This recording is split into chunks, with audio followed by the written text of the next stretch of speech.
জামাতে নামাজ আদায়ের সময় কাতারের মাঝে ফাঁকা রাখা মাকরুহে তাহরিমি।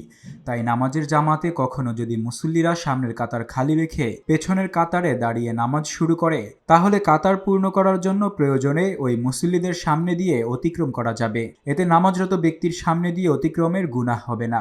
মসজিদে জামাতে নামাজ আদায়কারীদের উচিত সামনের দিকে কাতারগুলোকে নামাজ আদায়ে আগ্রহী থাকা। যারা দ্রুত মসজিদে উপস্থিত হতে পারেন তাদের উচিত প্রথম কাতারে বসা, পেছনে বসে না থাকা। নবীজি সাল্লাল্লাহু আলাইহি ওয়াসাল্লাম একবার প্রথম কাতার থেকে পিছিয়ে থাকা সাহাবীদের লক্ষ্য করে বলেছিলেন, তোমরা সামনের কাতারে এগিয়ে এসো এবং আমার অনুসরণ করো, যেন তোমাদের পরবর্তী লোকেরা তোমাদের অনুসরণ করতে পারে। মানুষ পেছনে হটতে থাকলে আল্লাহ যদি তাদের পিছিয়ে দেন। আরেকটি হাদিসে রাসূল সাল্লাল্লাহু আলাইহি ওয়াসাল্লাম বলেছেন, মানুষ যদি আজান ও প্রথম কাতারের সওয়াবের কথা জানতো এবং লটারি ছাড়া তা লাভের কোনো উপায় না থাকত, তবে তারা এর জন্য লটারি করত। যদি নামাজে দ্রুত মসজিদে উপস্থিত হওয়ার ফজিলত মানুষ জানত, তবে তারা এর জন্য প্রতিযোগিতা করত। ঈশা ও ফজরের সওয়াব যদি তারা জানত, তবে তারা এই দুই নামাজের জন্য হামাগুড়ি দিয়ে হলেও মসজিদে আসত। সহিহ বুখারী, সহিহ মুসলিম।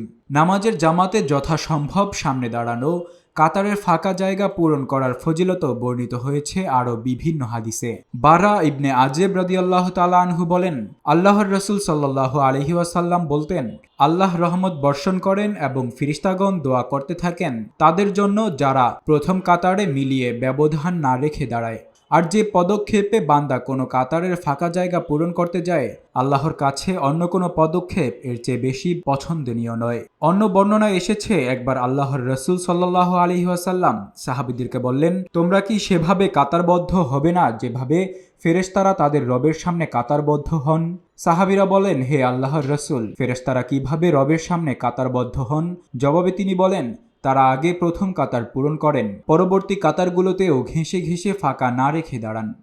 Desk report, public post, Dhaka.